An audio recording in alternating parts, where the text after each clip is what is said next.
کسی گاؤں میں ایک کسان رہتا تھا۔ اس کی حویلی کے صحن میں ایک درخت تھا جس کے نیچے وہ اپنی گائے اور بکری کو باندھا کرتا تھا۔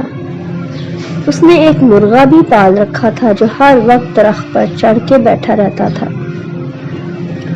ایک دن کسان کی بیوی نے کہا کہ سردیاں آ رہی ہیں، کل اس درخت کو کاٹ کر لکڑیاں بنا لیں گے۔ کسان نے کہا کہ یہ درخت میرے باپ کی لگائی ہوئی نشانی ہے، اسے مت کاٹو۔ لیکن کسان کی بیوی نے ضد کرتے ہوئے اسے کاٹنے کا فیصلہ سنا دیا۔ درخت نے جب یہ سنا تو اس نے اپنی ٹہنی پر بیٹھے ہوئے مرغے سے کہا، تم سن رہے ہو کہ مجھے مارنے اور کاٹنے کا منصوبہ بن رہا ہے، میری کسی طرح مدد کرو، اگر میں ہی نہ رہا تو تم کس پر بیٹھا کرو گے؟ مرغے نے یہ کہہ کر منہ دوسری طرف کر لیا کہ تم جانو اور تمہارا کام، میں تو پوری حویلی میں بھاگتا پھروں گا اور کہیں بھی بیٹھ جاؤں گا۔ درخت نے مرغے سے مایوس ہو کر پہلے گائے اور پھر بکری کی منتیں کی کہ کسی طرح حویلی کے مالکوں کو سمجھاؤ کہ وہ مجھے مت کاٹے، میں تم سب کو سانس لینے کے لیے آکسیجن دیتا ہوں، تپتی گرمیوں میں اس حویلی والوں کو گرم لو سے بچاتا ہوں، اور جب تمہیں زیادہ بھوک لگتی ہے تو میرے پتے تمہارے کام آتے ہیں۔ لیکن بکری اور گائے نے بھی کہا کہ میاں اپنی جان بچانے کا بندوبست تم خود کرو، تمہارے کٹ جانے سے ہمیں کوئی فرق نہیں پڑے گا، ہمیں تو روزانہ باہر چرنے کے لیے لے جایا جاتا ہے اور تمہارے پتوں کی ہمیں کوئی اتنی خاص ضرورت بھی نہیں ہے۔ اگلی صبح کسان کی بیوی نے اس درخت کو کٹوا کر اس کی لکڑیاں بنوا لیں اور ایک کچے کوٹھے میں اس کا ڈھیر لگا دیا۔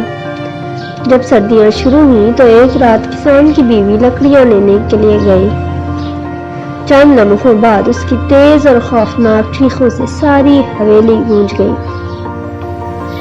سب بھاگ کر گئے تو دیکھا کہ اسے لکڑیوں میں چھپے ہوئے سانپ نے ڈس لیا تھا اور وہ اپنی ٹانگ پکڑے بری طرح تڑپ رہی تھی۔ فوری طور پر گاؤں کے حکیم کو بلایا گیا، جس کے فوری علاج سے عورت بچ تو گئی لیکن اس پر کمزوری چھانے لگی۔ حکیم صاحب نے کہا کہ اسے دوائی کے ساتھ ساتھ مرغ کی گرم گرم یخنی پلائی جائے۔ چنانچہ فوری طور پر مرغے کو ذبح کیا گیا اور وقفے وقفے سے اس کی یخنی کسان کی بیوی کو پلائی جانے لگی، لیکن زہر نے کمزوری سارے جسم میں پھیلا دی تھی۔ اس پر حکیم صاحب نے کہا کہ مریضہ کو بکرے کی یخنی پلائیں اور ساتھ گوشت بھون کر روزانہ کھلایا جائے۔ چنانچہ بکری کو ذبح کیا گیا۔ جب کسان کے رشتہ داروں اور اس کے سسرال والوں کو اس کی بیوی کے سانپ کاٹنے کی خبر پہنچی تو ان کے پاس تیمارداری کے لیے آئے ہوئے رشتہ داروں کا تانتا بن گیا۔ ان مہمانوں کی خاطر تواضع کے لیے کسان کو اپنی گائے ذبح کرنی پڑی۔ سبق: جو شخص مصیبت میں کسی دوسرے کی مدد نہیں کرتا، ایک دن وہ خود بھی ویسی ہی مصیبت میں گرفتار ہو جاتا ہے۔